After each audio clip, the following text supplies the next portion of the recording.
गणपतिमवामहे कविं कवीनामुपश्रवस्तमं ज्येष्ठराजं ब्रह्मणां ब्रह्मणस्पत आनुश्रुतवन्नोतिभिः श्रीदसाधनं जोशी चंद्रशेखर शास्त्री ग्रामं पिट्लं ऋग्वेद आश्विनायन పండితులు పురోహితులు మా యొక్క నామధేయం. ఈరోజు నూతన సంవత్సరం శ్రీ విశ్వావసునామ సంవత్సరం యొక్క పర్వదినము. ఈ పర్వదినము నాడు ఉగాది అంటే అన్నిటికీ మూలము, ఉదయించేటటువంటి ఆది అంటారు. సూర్యుడు సూర్యోదయం ఉదయిస్తాడో ఈ ఉగాది కూడా అంతే. ఎందుకంటే శిశిరుతో అంటే పాల్గొన మాసం లోపల చెట్ల యొక్క ఆకులు మొత్తం రాలిపోయి ఈ వసంత ఋతువు ఆరంభం. వసంత ఋతువులో అన్నీ కూడా చిగురులు వచ్చుకుంటూ ఉంటాయి. అందుకనే మనం ఏం చేస్తాము, నూతన సంవత్సరం అబ్దాదో ప్రాతరుత్థాయో దంతధావన పూర్వకం అంటే ముందు దంతధావనం చేసుకోవాలి. నూతన సంవత్సరం నాడు నెత్తికి తైలాభ్యంగనం రాసుకొని తలంటు స్నానం చేసినటువంటి వాళ్ళకి అనంతరము ఈ యొక్క నూతన వస్త్రాలను ఆ తర్వాత ఆభరణాలు ధరించుకున్నటువంటి వాళ్ళని పంచభక్ష పరమాన్నాల భోజనం చేసి ప్రాంగుఖోవా ఉదంగుఖోవాసి దైవజ్ఞ కృతు సన్నిధౌ దైవం యొక్క సన్నిధానంలో పంచాంగ శ్రవణం వినే వాళ్ళనే కావాలి. అయితే ఈ నూతన సంవత్సరాది నాడు ఏం చేస్తారు అంటే పచ్చడి తాగుతాము.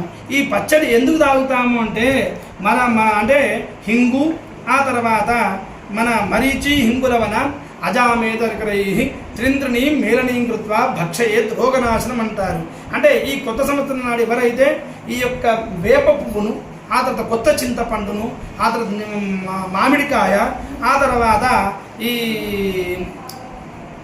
పదార్థాలు ఎప్పుడైతే ఉన్నాయో ఇవన్నీ కూడా మిళితము చేసి భక్షణం చేయాలి.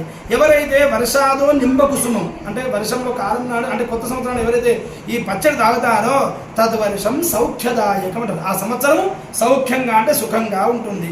ఎవరైతే శతారు వజ్రదేహాయ సర్వసంపత్కరాయ చ సర్వారిష్ట వినాశాయ నింబం దళభక్షణం ఎవరైతే వేప పువ్వును ఈ పచ్చడి తాగుతారో సర్వారిష్ట వినాశాయ అన్ని అరిష్టాలు దూరమైపోయి సుఖశాంతులుగా ఉంటారని చెప్పేసి ఆ నింబ కుసుమము, ఆ తర్వాత కొత్త పచ్చడిలో తినే వాళ్ళమే, ప్రాశనం చేసే వాళ్ళమే కావాలి. అనంతరము పంచాంగం అంటారు. అంటే పంచ అంగాలు ఏంటి? తిథి, వార, నక్షత్ర, యోగ, కరణాలు. అంటే తిథి అంటే శ్రీకరం ఇచ్చేటటువంటిది. వారం అంటే తిథేశ శ్రీకరం ప్రోక్తం వారాత్ ఆయుష్యవర్ధనం వారం ఎంత మాత్రం ఆయుష్ పెరుగుతూ ఉంటుంది. నక్షత్రాధతే పాపం నక్షత్రం ఎంత మాత్రాన పాపాలు హరిస్తాయి. ఆ తర్వాత యోగాద్రోగ నివారణం యోగం విన్నంత మాత్రాన రోగాలు హరిస్తాయి. కరణాచింతితం కార్యం కరణం విన్నంత మాత్రాన మనసులో చింతలు మొత్తం దూరం అయిపోతాయి. ఆ తర్వాత పంచాంగ ఫలముత్తమము అంటారు. దీంతోనే పంచాంగ ఫలముత్తమము అంటారు.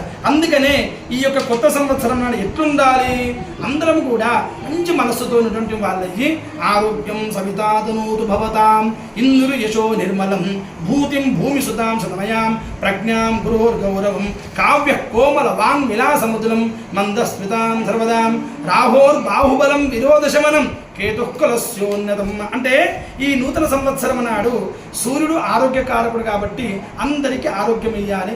దేశంలో సుభిక్షంగా ఉండి అందరూ ఆరోగ్యవంతులుగా ఉండాలి. సూర్యుని నమస్కారం చేయాలి.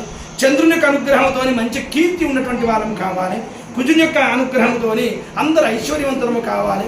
బుధుని యొక్క అనుగ్రహంతో మంచి బుద్ధిని కలిగించేటటువంటిది కావాలి. గురువు యొక్క అనుగ్రహంతో అందరికి గౌరవాలు పెరిగేటటువంటిది కావాలి. శుక్రుని యొక్క అనుగ్రహంతో మంచి వాక్కు నచ్చేటటువంటిది కావాలి.